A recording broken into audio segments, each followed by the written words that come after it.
Allah ingin menambah harta Anda, tapi tidak pernah ingin mengurangi harta Anda dalam kehidupan. Kalau Anda merasa kurang, karena Anda yang kurang berbagi, atau kurang dekat dengan Allah subhanahu wa ta'ala. Paham sampai sini? Baik. Siapa yatim yang hadir pada subuh ini? Ada anak yatim?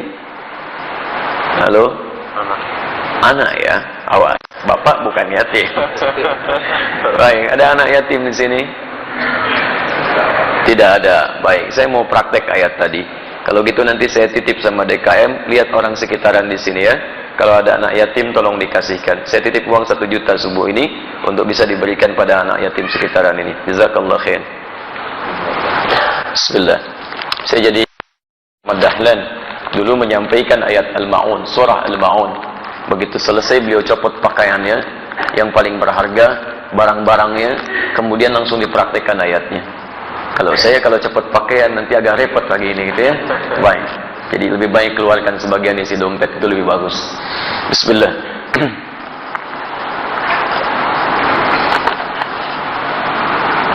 Tolong dijawab ya Ustaz.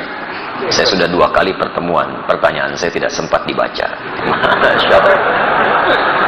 Masya Allah. Baik. Antum ini minta dibaca, minta dijawab. Baik kan?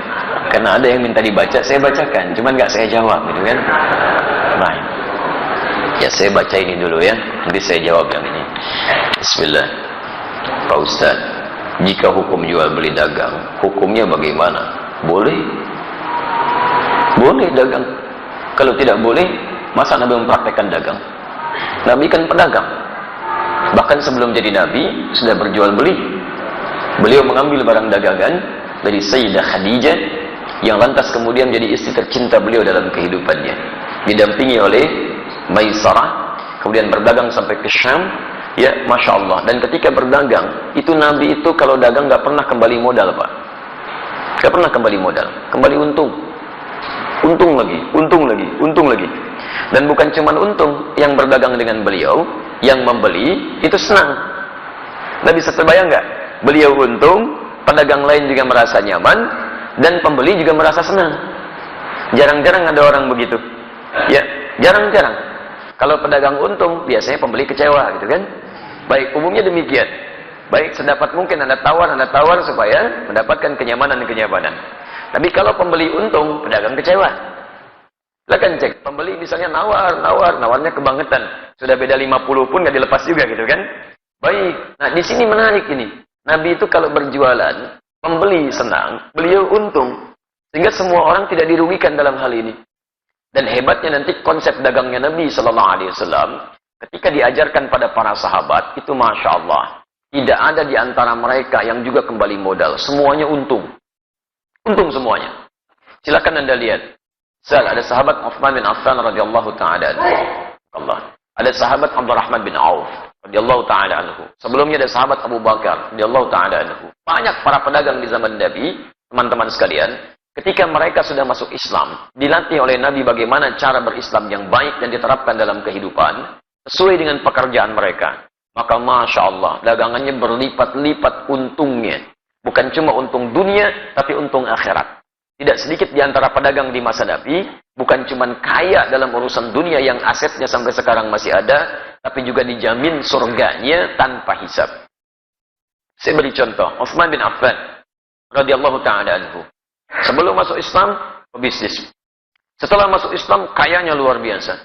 Silakan antum, saya berdoa mohon pada Allah, kalau yang belum umrah, belum haji, insya Allah diikhtiarkan ya, ikhtiarkan. Insya Allah mudah-mudahan dipercepat oleh Allah Subhanahu Wa Taala untuk bisa berhaji atau umrah. Nanti saat ke Madinah main ke satu tempat, terdapat di dalamnya tapak-tapak kesuksesan Uthman bin Affan radhiyallahu ta'ala anhu.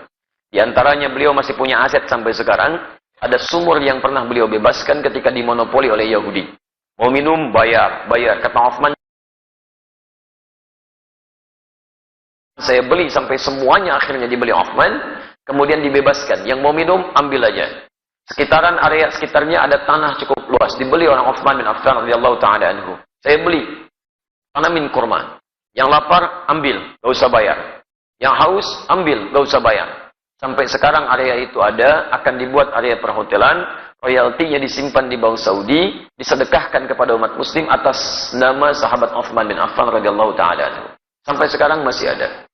Abdurrahman bin Auf radhiyallahu taala anhu itu diembargo, ya bukan cuma diembargo, dirampas hartanya saat di Mekah. Pergi ke Madinah cuma pakaian yang melekat di badannya. Baik, begitu sampai di Madinah, diterima oleh orang paling kaya di Madinah.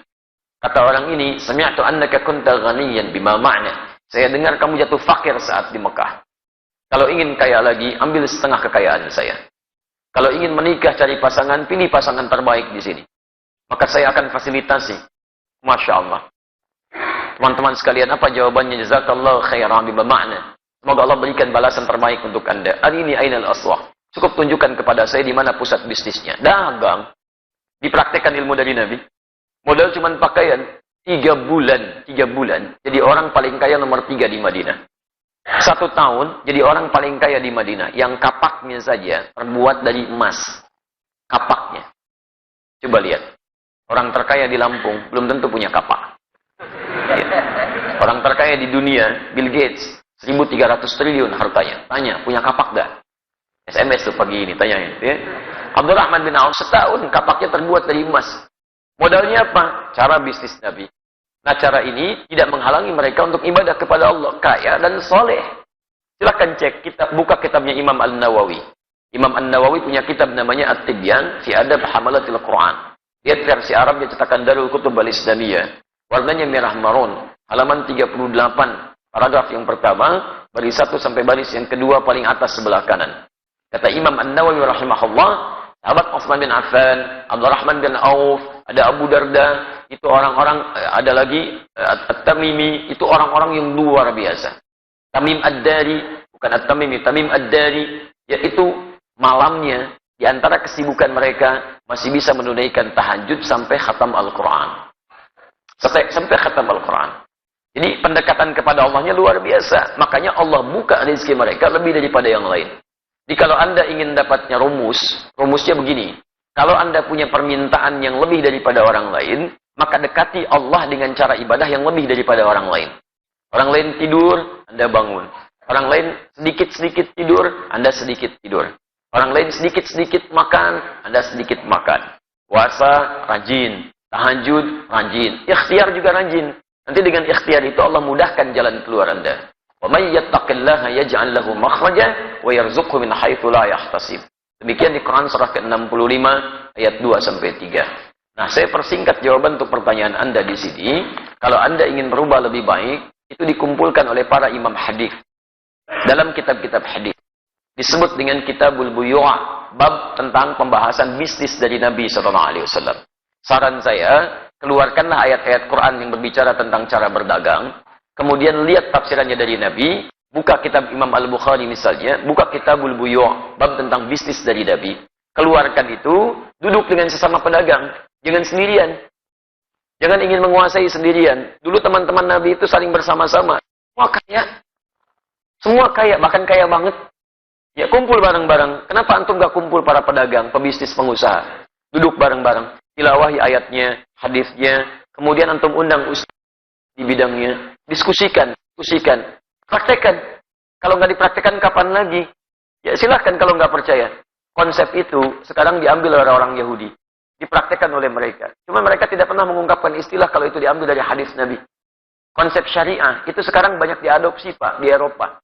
Bahkan di Inggris sekarang sedang marak tuh, di London macam-macam dikembangkan.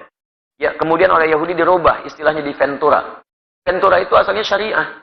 Cuma dimodifikasi oleh mereka untuk menampilkan sistem hukum yang kira-kira bisa awet gitu. Syariah sekarang itu luar biasa. Di non-muslim saja sudah mengejar-ngejar konsepnya. Kenapa kita yang punya tidak menerapkan? Paham ya? Baik, sudah saya baca, sudah saya jawab intinya. Ya, di persoalannya barangkali nanti sesuaikan lagi ya. Saya akan punya usaha. Saya beli alat di toko harga barang 1 juta. Modal 1 alat. Kemudian saya jual 2 juta atau 3 juta. Boleh tidak? Boleh. Antum jual 5 juta juga silakan kalau laku ya. Baik. Alhamdulillah. Yang penting antara din minkum, ada yang ridha satu dengan yang lainnya. Kemudian tidak markup, tidak gharar, tidak menipu, dan dalam Si orang itu wajar menilai, antum beli 1 juta, dijual 5 juta. Kalau kaidah boleh saja. Tapi kan juga pembeli akan melihat wajar apa tidak. Ya kalau tidak wajar, jangan akan beli. Ya ada yang jual Nokia 3315 sekarang. Misal, dijual 10 juta. Ada yang beli nggak? Nggak ada. Modal antum cuma 100 ribu, dijual 10 juta gitu kan. Akan ada yang beli. Jadi kalau misalnya antum ingin jualan seperti ini, boleh-boleh saja. Lihat batas kewajaran. Jangan menipu, jangan ada gharar, kemudian yang paling penting juga hindari hal-hal yang dilarang seperti riba dan sebagainya. Paham ya?